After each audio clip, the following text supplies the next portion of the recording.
Iisuse, și astăzi Tu ești lângă mine și acum cu brațul Tău dai ocrotire, căci Tu ești al lumii stăpân.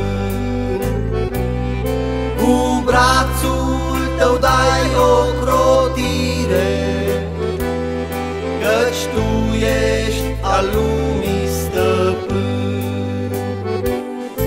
Ai fost lângă mine-n furtună, când vânturi loveau casa mea.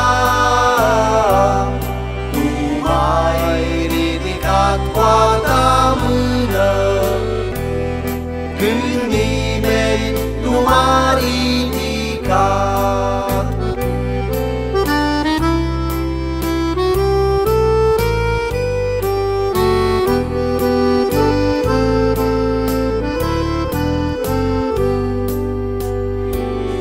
Am fost copleșit de îndoială și m-am prăbușit la pământ, dar Tu ai venit ca un frate și-ai stat lângă mine plângând.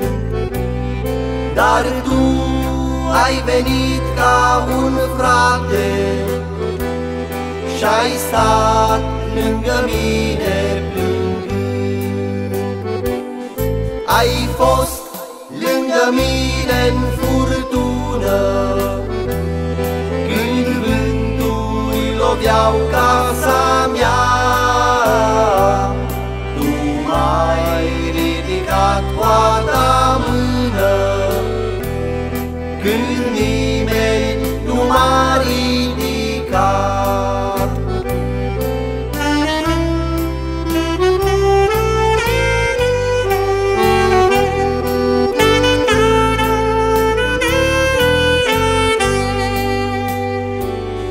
Azi sunt robul Tău din iubire, sunt liber prin sângele Tău și simt, Doamne, a Ta ocrotire, când Tu îmi vorbești, Domnul meu.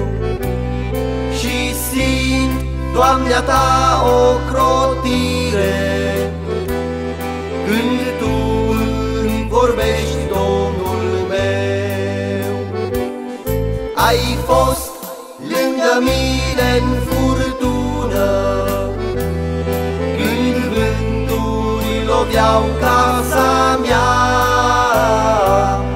Tu m-ai ridicat cu a Ta mână, când nimeni nu m-a ridicat. Ai fost lângă mine-n furtună, când vânturi loveau